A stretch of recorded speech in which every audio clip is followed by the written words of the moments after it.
Hello everyone, welcome back to the class of teachers. So in this video we are going to discuss the basic criteria of science curriculum. कुछ एक वैलिडिटीज़ होती हैं जो हमारे curriculum को satisfy करना चाहिए और यहाँ से जनरली 1 नंबर का क्वेश्चन आता है हमारे सीटेट के पेपर 2 में in the science section.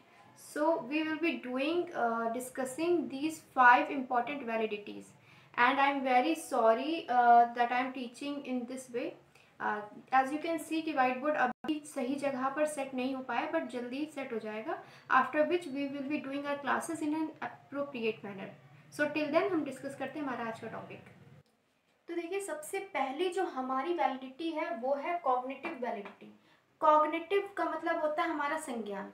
तो ये जो वैलिडिटी होती है उसके अकॉर्डिंग ये हमें ध्यान में रखना चाहिए कि जो भी चीज़ें हम यूज़ कर रहे हैं साइंस को पढ़ाने के लिए, चाहे वो कोई कंटेंट हो, प्रोसेस हो, हमारा लैंग्वेज जो हम यूज़ करेंगे या कोई भी पेडागोजिकल प्रैक्टिस यानी कि कोई भी मेथड या अप्रोच जो हम यूज़ कर रहे हैं, तो जितनी भी चीज़ें साइंस को पढ़ाने के लिए हम यूज़ कर रहे हैं वो सब within the reach of child's age होना चाहिए. मतलब कि चाइल्ड की जो संज्ञानात्मक जो अवस्था है उसको ध्यान में रखते हुए हमें ऐसा प्रोसेस, कंटेंट, लैंग्वेज हर चीज़ ऐसी यूज़ करनी है जिससे कि जो हमारे जो हम पढ़ाना चाहते हैं वो जो बच्चे हैं वो सीख सकें.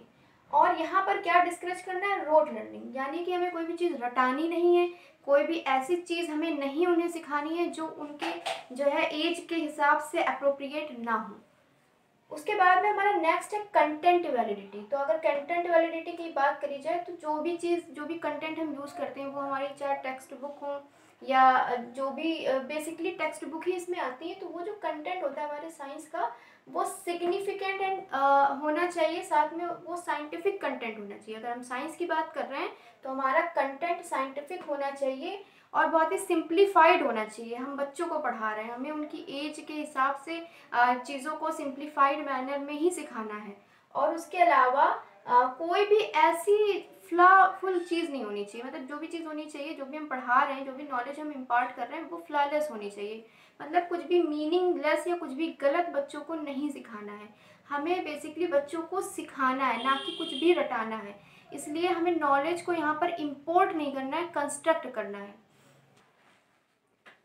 अब यहाँ पर हमारी जो थर्ड वैलिडिटी है वो है प्रोसेस वैलिडिटी. और ये मोस्ट इम्पॉर्टेंट इसलिए है क्योंकि ये एक ऐसी वैलिडिटी है जिससे सबसे ज़्यादा बार क्वेश्चन पूछे गए हैं हमारे साइंस सेक्शन में. यानी कि ये एक ऐसी वैलिडिटी है जो अक्सर रिपीट होती रहती है. तो इससे थोड़ा इसको ज़रा थोड़ा सा ध्यान दे के पढ़िएगा.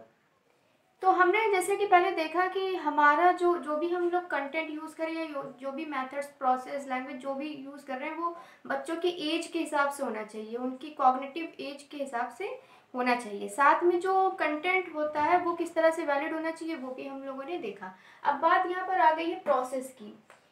तो बेसिकली हम एक साइंस क्लास में एज ए टीचर करते क्या हैं, हम ऐसे मेथड्स, प्रोसेस बच्चों को सिखाते हैं जिसके थ्रू जो स्टूडेंट्स हैं, जो चिल्ड्रन हैं, वो जो है धीरे धीरे अपने आप को क्यूरियस बना सके. यानी कि उनके अंदर क्यूरियोसिटी डेवलप हो साइंस के रिगार्डिंग और साथ में उनके अंदर क्रिएटिविटी भी उत्पन्न हो साइंस को सीखने के लिए. साथ में हम उन्हें ऐसे उन्हें हेल्प करते हैं ऐसे मेथड्स और प्रोसेस एक्वायर करने में जो कि लीड करते हैं वैलिडेशन ऑफ साइंटिफिक नॉलेज की.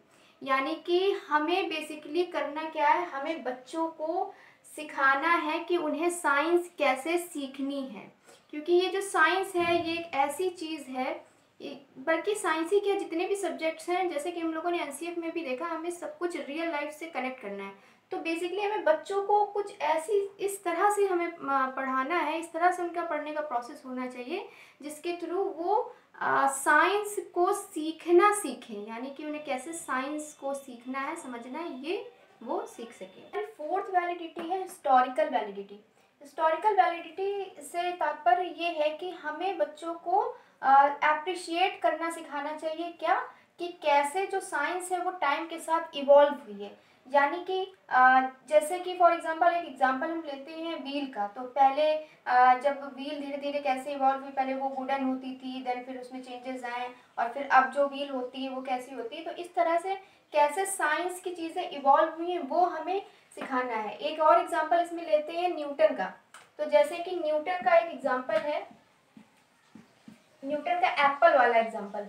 तो वो हम यहाँ पर लेके सिखा सकते हैं कि कैसे न्यूटन एक दिन पेड़ के नीचे बैठा था, फिर उसके सर पे वो सेब गिरा, और उसके बाद में फिर उसने ये जो 3 लॉज हैं न्यूटन के वो उसने अपने दिए इसके बेसिस पे। तो ये सब जो होती है, ये जो हिस्टोरिकल पर्सपेक्टिव होती है किसी भी सब्जेक्ट की, वो उसकी हिस्टोरिकल वैलिडिटी में आ जाती हैं। Then after that environmental validity. तो ये जो इन्वायरमेंट है ये एक ऐसा वर्ड है जो आपने कई जगह पढ़ा है, आपने सीडीपी में भी इसको पढ़ा होगा कि इन्वायरमेंट का क्या रोल होता है। इसके अलावा इन्वायरमेंट के बारे में हमने एनसीएफ में भी काफ़ी देखा कि जो भी चीज़ हमें पढ़ाना है ना वो रियल लाइफ से कनेक्ट करके पढ़ाना है। यानी कि अगर हम बात करें साइंस की तो लोकल और ग्लोबल दोनों ही लेवल पर साइंस को कैसे हम रियल लाइफ से कनेक्ट कर सकते हैं, जितना ज़्यादा से ज़्यादा बच्चों की रियल लाइफ से या उनकी डेली लाइफ से कनेक्ट करके हम पढ़ा सकते हैं, उतना ज़्यादा हमें उसे उनके इन्वायरमेंट से पढ़ाना और सिखाना चाहिए।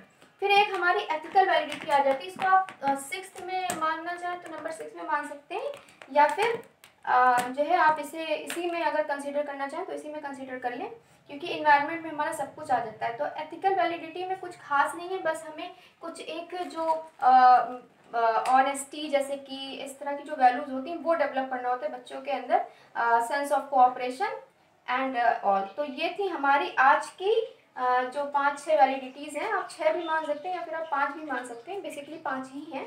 तो ये हमारी 5 वैलिडिटीज़ हैं जो कि काफ़ी ज़्यादा इंपॉर्टेंट होती हैं। आप यहाँ से 1 से 2 नंबर स्कोर कर सकते हैं। तो आज के लिए इतना ही। प्लीज़ लाइक करें, शेयर करें और सब्सक्राइब भी करें। थैंक्स।